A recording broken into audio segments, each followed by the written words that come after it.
நண்பர்களுக்கு வணக்கம். இது வீடியல் பிளாக்ஸ் கதை கேட்கலாம் வாங்க. நாம இப்ப கேட்டுக்கிட்டு இருக்கிற கதை எழுத்து சித்தர் பாலகுமாரன் அவர்களின் அகல்யா பாகம் 5. முருகி சிவந்த கழுநீரும் முதிரா இளைஞர் ஆருயிரும் திருகிச் செருகும் குழல் மடவீர் அம்போர் கபாடம் திறன்மினோ. சிவசுவின் மனசு பரணி பாடிற்று. முதிரா இளைஞன் அடலசன்ட் யார்? நானா? ஆமாம், நான் தான். இத்தனை படிப்புக்கு பிறகும், அப்பா சொல்லிக் கொடுத்த நிதானத்துக்கு பிறகும், பிரித்து பிரித்து பார்க்க அம்மா கற்றுக் கொடுத்த பிறகும் இப்படி தாடையும் புஜமும் தவிக்கிறதே. உருகி இவள் கடிதம் எழுதின பிறகு உள்ளே குதிரை அதிர்ந்து ஓடுகிறதே. ஒரு பெண்ணின் இடுப்பு வளைவும் கழுத்து பக்கமும் பரவசப்படுத்துகிறதே. முதிர்ந்தவன் இவ்விதம் அவஸ்தைப்படுவானா? பெண்ணை நெருங்கி ஐ லவ் யூ என்பானா? அவளை பலவீனப்படுத்தி வளைத்துக் கொள்வானா? திருகிச் சொருகும் குழல் மடவீர் என்று பெண்ணை மெல்ல குற்றம் சொல்வதும், பூவை பறிப்பது போல என் உயிரை பறித்தாய் என்று உவமை காட்டுவதும் நியாயம்தானா? ஏன் பூவாய் இருக்கிறாய்? புதராய் இரேன், மூங்கில் புதராய், கற்றாழைச் செடியாய், காரையாய் இரேன். வெட்ட முடியாதபடி அடர்த்தியாய் நில்லேன். முடியவில்லை. காதல் என்று பஸ் ஏறி பட்டணம் வந்துவிட்டு இடுப்பை வருடி குறுக்கிக் கொள்கிறாய். இழுத்த பிறகும் அகல்யா பேசாமல் மௌனமாய் இருக்கிறாள். சரி என்று சும்மா இருக்கிறாள். விட்டு கொடுக்கிறாள். வேதனைப்படுத்தியதை மனதில் வைத்து போனால் போகிறது என்று வளைந்து கொடுக்கிறாள். காதலர் இருவர் கருத்துருமித்து ஆதரவு பட்டதே சரி. இவள் கருத்து என்ன? சாண்ட்லியர் சிருங்காரம்தான், படுக்கையறை சிங்காரிப்புத்தான். நம் அறைக்கு பெருசா வாங்குவோமா சிவசு என்றாள். அகல்யா, என் அகல்யா, என் அத்துமீறலுக்கு அனுமதி கொடுத்ததுக்கு நன்றி பெண்ணே. பிரிவின் பதட்டத்தை எனக்கு போக்க வழி தெரியவில்லை அகல்யா. புத்தியை கூர்மையாக்கி கடிவாளமிட்டு இறுக்கி அடங்கு என்று சொல்லலாம். ஆனால் உள்ளே குதிரை தவிக்கும். மேலும் என் சந்தோஷத்தை எப்படி சொல்ல உனக்கு? கடிதத்தில் எழுதி மாளவில்லை அகல்யா. கவிதையோ சித்திரமோ சொல்ல போதுமானதா இல்லை. பாஷைக்கு வலுவே இல்லை. பாதி கூட மனதை சொல்வதில்லை. சிவசு நடுங்கினான். உடனே பயம் வந்து விட்டதா? எனக்கு தொந்தரவு என்று நினைத்து விட்டாயா? சிவசு, மை டியர் மேன், கெட்டிக்காரனாய் இருப்பதில் பெரிய சிரமம் இதுதான் நண்பனே. நல்லவனாய் இருப்பதின் கஷ்டம் இதுதான் சிநேகிதா. பாடவோ பேசவோ சோறு தின்னவோ யார் அனுமதியும் வேண்டாம். இந்த முயற்சிக்கு இன்னொரு உயிரின் நபரின் அனுமதி வேண்டும். முழுவதுமாய் சம்மதம் என்று சொல்ல வேண்டும். அடுத்தவர் மனநிலை தெரிய வேண்டும். உன் அவஸ்தை புரிகிறது சிவசு. கொஞ்சம் காத்திருப்போமே இதற்கு. இயல்பாய் நடக்கட்டுமே இது. நடு பகலில் பள்ளிக்கூட ஹாலில் தேவைதானா? என் மனம் புரிகிறதா சிவசு? அகல்யாவை நிமிர்ந்து பார்க்க சிவசு வெட்கப்பட்டான். அவள் அமைதியாய் அவன் தலையை கோதி கொண்டிருந்தாள். அன்னபூர்ணே, விசாலாட்சி. சிவசுக்கு தன் அப்பா இரவில் திண்ணையில் பாடுவது நினைவுக்கு வந்தது. யார் இந்த அன்னபூரணி? சிலையா? கோயில் சிற்பமா? இல்லை, அது அம்மா. இதமளித்த பெண். பதட்டங்கள் குறைந்து அமைதிப்படுத்திய பெண். திண்ணை தாண்டி உள்ளுக்கு இழுக்காமல், திண்ணையை விட்டு வெளியே விரட்டாமல், வெற்றிலை போட மட்டும் வீட்டுக்கு வந்தாலும் இதமளித்த பெண். அன்னபூர்ணே. சிவசு தலையை அழுத்தி கொண்டான். விசாலாட்சி மெல்ல பாடினான். அட, என் செல்ல ராஜப்பாவே. அகல்யா அவன் பாடியதும் இறுக்கிக் கொண்டாள். என் குழந்தை இல்லையா நீ? என் செல்வம் இல்லையா நீ? நான் இருக்கிறேன் ஐயா. சகல நேரமும் உன்னோடு, உன்னுள், உனக்காய். எதற்கு இத்தனை குழைவு உன் குரலில்? ஏன் இத்தனை நெகிழ்வு உன் பாட்டில்? உன் சகல காரியத்திலும் நான் உண்டு. இந்த அகல்யா உன் துணை, உன் பலம். எழுந்திரு சிவசு, உரமுடனில். தெரு முழுக்க சாண்ட்லியர் வேணுமா? வா போடுவோம். இனி மறந்தும் உன்னை ஹிம்சிக்க மாட்டேன் சிவசு. நான் உன்னவள், உன் அகல்யா. அகல்யா அவன் முகத்தை நிமிர்த்தினாள். அம்மா. சிவசு அயர்ந்தான். பெண் போகமா? வெறும் போகமா? இல்லை, அதன் ஊட ஏதோ ஒரு தனி விஷயமும் இருக்கிறது. ஆணுக்கு மிக பாதுகாப்பான இடம் என்று இப்போது படுகிறது. கடவுளை விட மிக நெருக்கமான உறவு என்பதாய் தெரிகிறது. மர நிழல் மாதிரி, குளிர் மாதிரி. அம்மாவின் இன்னொரு முகம்தான் மனைவி. 6 வயசுக்கு பிறகு அம்மா விலகி நிற்க ஒரு பாழ்வெளி காலம். உடம்பு மலர்ந்ததும் உரமேறி நின்றதும் மறுபடியும் 6 வயது குணம் திரும்பி விடுகிறது. இங்கு எதுவும், எந்த சந்தோஷமும் நிரந்தரமில்லை. ஆனால் இது செங்கல்பட்டில் பஸ் ஏறும் போது தெரியவில்லை. பட்டணத்தில் பரபரத்து நடக்கும் போது தோன்றவில்லை. ஏணியில் ஏறின அகல்யாவை கண்டு வெப்ப பெருமூச்சு விட்ட போது வரவில்லை. புல்வெளியில் ஓடிக்கொண்டிருக்கும் குதிரை திடுதிப்பென்று ஓடையை கடப்பது மாதிரிதான் இது. குளிர்வும் பயமும் சந்தோஷமும் தோன்றும் சின்ன அனுபவம். மறுபடி புல்வெளி மணல். சிவசு நகர்ந்தான். அகல்யா சிவசுவின் முகத்தை நிமிர்த்தினாள். போர்டு போட்டுடலாமா? அது மட்டும்தான் பாக்கி. அதை முடிச்சிட்டா பள்ளிக்கூடம் தயார். அப்பா எங்கே அகல்யா? 4 தெரு தள்ளி ஒரு சில்ட்ரன் கார்டன் பள்ளிக்கூடம் இருக்கு, நடத்த முடியலையாம். பசங்களை இங்க மாத்த முடியுமான்னு கேட்க போயிருக்காரு. எடுத்த உடனே 3 கிளாஸ் ஆரம்பிச்சிடலாம். டீச்சர்ஸோட அப்சர்வ் பண்ணிக்க சொல்றாங்களாம். பேச போயிருக்கார். குட், இது நல்ல விஷயம். பசங்க நிறைஞ்சதுன்னா நமக்கு உற்சாகமா இருக்கும். காம்பன்சேஷன் கேட்டாங்க போலிருக்கு. நியாயமானா கொடுத்துடலாம். நானும் அதுதான் சொன்னேன். பசங்களை நம்ம மெத்தடுக்கு மாத்தணும், அதுதான் சிரமம். பசங்களை மாத்தலாம் அகல்யா, டீச்சருங்க விஷயத்துல ஜாக்கிரதையா இருக்கணும். முரட்டுத்தனமே காட்டக்கூடாது. மறந்து போய் கூட குரல் உயர்த்தக்கூடாது. அங்க இப்படித்தான்னு அவங்க சொல்லக்கூடாது. யோசிக்கணும் சிவசு. 3 கிளாஸ்னா இன்னும் கொஞ்சம் சாமான்கள் வேணும். பின்பக்கம் தனியா லேபரட்டரி கட்டணும். கட்டலாம் அகல்யா, என்னைக்கு இருந்தாலும் செய்யணும். இன்னைக்கே செய்துட்டா போச்சு. சிவசு வெளியே வந்து சுவர் அகலம் பார்த்து பென்சில் கோடு வரைந்து துல்லியமாய் ஆணி அடித்து கம்பிகள் வளைத்து போர்டு மாட்டினான். ஈரத் துணியால் துடைத்து சுத்தம் செய்தான். இறங்கி ஹாலுக்குள் வந்து சட்டையை கழற்றி துண்டால் உடம்பை துடைத்து கொண்டான். சாப்பாடு போடட்டுமா? அப்பா வரட்டுமே. அப்பா காலையில சாப்பிட்டாச்சு, இனிமே வந்து மோர் தான் சாப்பிடுவாரு. நீ? இன்னும் இல்லை, 2 பேரும் சாப்பிடலாம். இலையில் சோறு விழுந்த பிறகு சாப்பிட முடியவில்லை. பசி இல்லை 2 பேருக்கும். 3வது கவலத்திற்கு மேல் உள்ளே இறங்கவில்லை. சாப்பிடேன் அகல்யா. நீங்க முடிங்க. அகல்யா ஒரு கவலம் சாப்பிட்டு தண்ணீர் குடித்தாள். சரக்கென்று ஒரு பருக்கை உள்ளே இடம் மாறிற்று. குறையேறிற்று. மூக்கில் காரம் ஏற தலையில் தட்டி கொண்டாள். யாரு நினைக்கிறாங்களோ, அகல்யா சிரித்து கொண்டே இன்னும் ஒரு வாய் தண்ணீர் குடித்தாள். உங்க அப்பா பேசி முடிச்சிருப்பாரு. அப்பா இல்ல, உங்க அம்மா சிவசுக்கு இந்த பொண்ணு சோறு போடுதோ இல்லையோன்னு நினைச்சிருப்பாங்க. எங்க அம்மாவா? இருக்காது அகல்யா, வேற யாராவது இருக்கும். வேற யாரும் எனக்கு உறவு நினைவூட்டும்படியா? அப்பா இப்ப உங்க அம்மா, அவருக்கு யாரும் சொந்தக்காரங்க இல்லையா? யாருக்கு? செத்து போனாரே அவருக்கு அப்பா அம்மா இல்லையா? கூட பிறந்தவங்க உண்டா? அகல்யாவின் நெஞ்சில் பந்து உருண்டது. பம்பாயில் இவள் வீட்டு கூடமும் சமையலறையும் மனசுள் ஓடின. அவன் சட்டைகள் நினைவுக்கு வந்தன. பேனாவும் தினமும் துடைக்கிற பூட்ஸும் நினைவில் மின்னிற்று. பிரீஃப் கேஸ் ஞாபகம் வந்தது. மலர் வளையமும் பட்டயமும் ஓடின. சுவரை பார்த்து உரக்க கத்தியபடி டெலிபோனில் பேசுபவன் முதுகு ஞாபகத்துக்கு வந்தது. முகம் முகம் முகம், பாஸ்போர்ட் சைஸ் முகம். போரில் வீரச் செயல் புரிந்து இறந்து போனதாய் சொல்லும் போட்டோவுடன் கூடிய கடிதம். ஃபியூகல் ஓசை. உயர எழுந்து மெல்ல தலைகீழாகி நிற்கும் துப்பாக்கிகள். புறங்கையை பற்றி அழுத்தி ஆறுதல் சொன்ன பிரதமர் முகம்.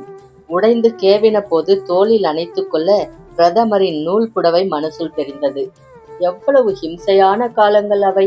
வெறுமை தலை விரித்து ஆடிய நேரங்கள் அவை. வேண்டாம் சிவசு, வேண்டாம். மறுபடி அது வேண்டாம். அகல்யா. அவள் கண்களில் லேசாய் நீர் துளித்தது. ஏய், என்ன? ஒண்ணுமில்ல, ஒரு சின்ன உதவி செய்றீங்களா? சொல்லு பொண்ணே. அவர் பேச்சு எடுக்க வேணாம். ஏன் அகல்யா? இன்னொரு நாள் நானே விவரமா அவரை பத்தி சொல்றேன். அது வரைக்கும் please Sivasu. Okay, I'm sorry. Okay. நான் கொஞ்சம் குழம்பு வேணுமா? பசி இல்ல அகல்யா. நிஜமாவா? ஆமா, எனக்கும் பசிக்கல சிவசு. எழுந்துருவோம், பசிச்சா மறுபடி சாப்பிடுறது. சிவசு. என்ன? தேங்க்யூ. சீப்போ, பிரிச்சு பேசாதுன்னு எத்தனை தடவை சொல்றது? வாசல் கதவு ஓசைப்பட்டது. அப்பா என்றபடி அகல்யா வாசலுக்கு ஓடினாள். அப்பா நாற்காலியில் சரிந்து கட்டைகளை சுவரில் சாய்த்து ஈஸ்வரா என் சிவனே என்றார். மோர் எடுத்த அகல்யா.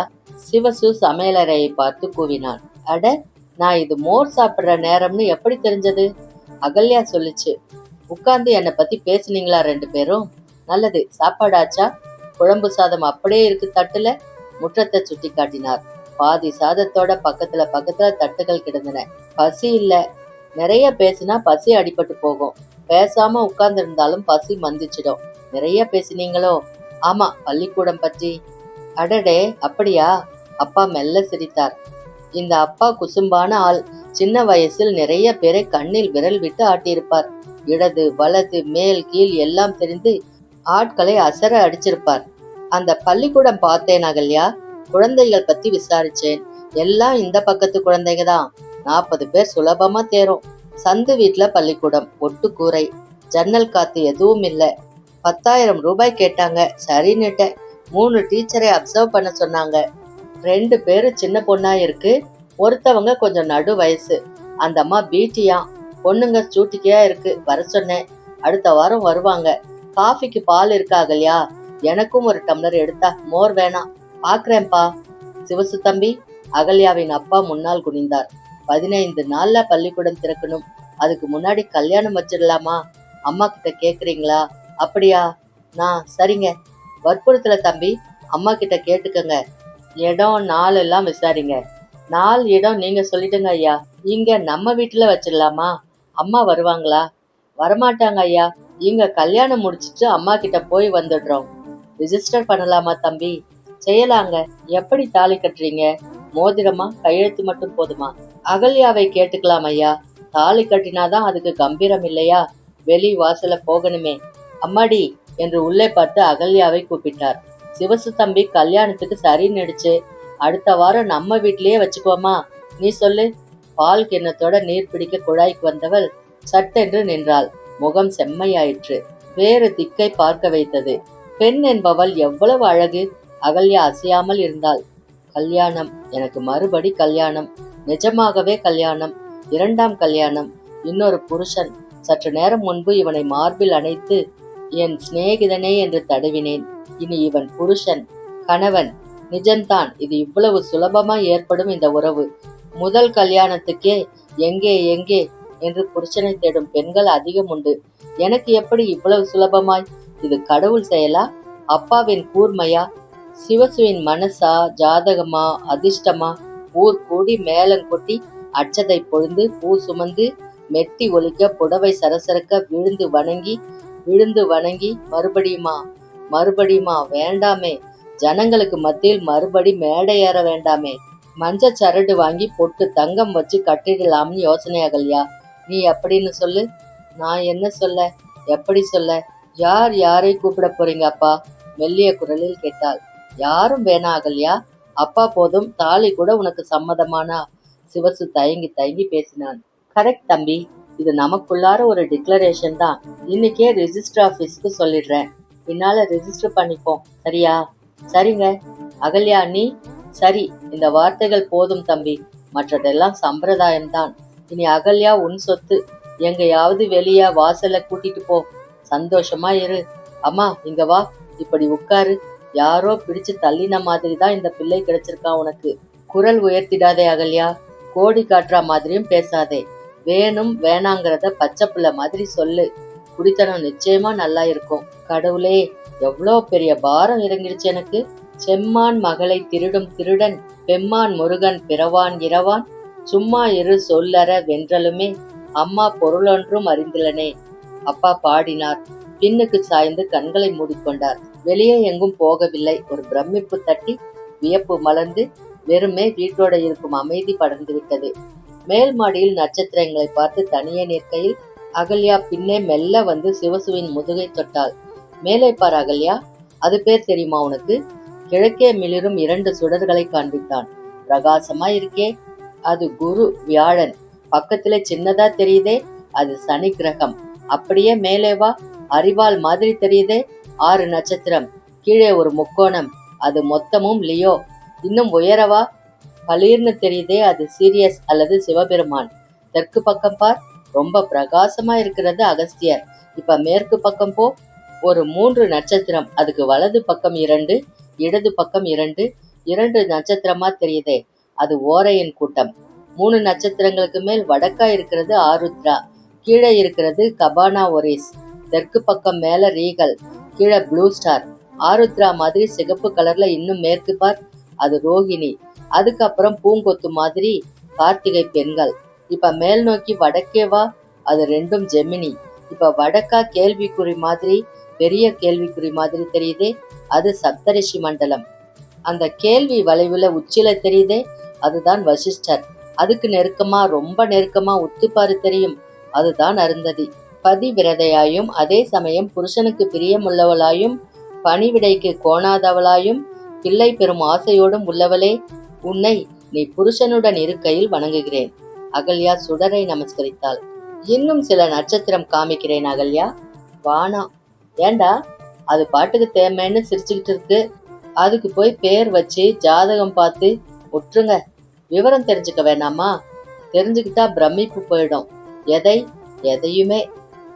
இவள் புருஷனை பத்தி பேசுகிற வரையில் நாம் கேட்க கூடாது என்று சிவசு நினைத்து கொண்டான். சரி, டீச்சர்ஸை எப்படி செலக்ட் பண்றது?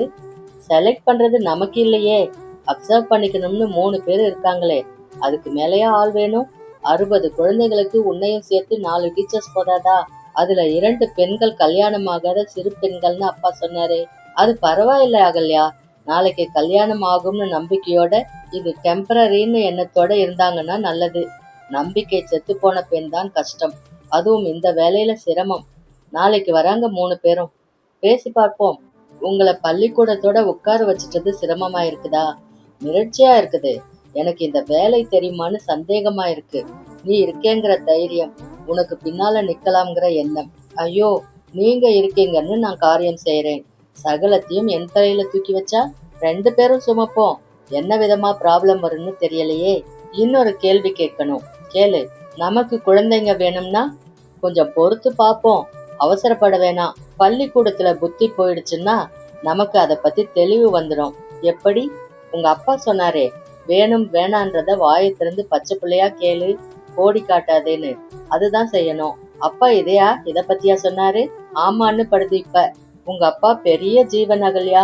வழக்கமா ராத்திரி ஏதாவது பாடிட்டு இருப்பாருன்னு சொல்லியே, இன்னைக்கு குரலையே காணோம் பாத்தியா? குரல் கேட்டா நம்ம சந்தோஷம் கலைஞ்சிடும்னு அமைதியா இருக்காரு. எனக்கு அதிர்ஷ்டம் தாங்க. என்ன, கெட்டிக்கார அப்பாவும் தன்மையான புருஷனும் கிடைச்சது. எனக்கும் இந்த இடம் ரொம்ப சௌகரியமா இருக்கு அகல்யா. இதை உபயோகப்படுத்திக்கிட்டு மடன்னு நிறைய காரியம் பெருசு பெருசா செய்திடணும். ஜனங்களுக்கு உபயோகமா பிரம்மாண்டமா செய்திடணும். பள்ளிக்கூடம் ஒரு ஆரம்பம். செய்திடலாம் சிவசு, சுலபமா இரு அகல்யா. கீழே போலாம் சிவசு. சிவசு எழுந்திருந்தான். போய் நல்லா தூங்கு. நான் நாளைக்கு சாயந்தரமா ஊருக்கு கிளம்பி போய் அம்மாவை பார்த்துட்டு வந்துடுறேன்.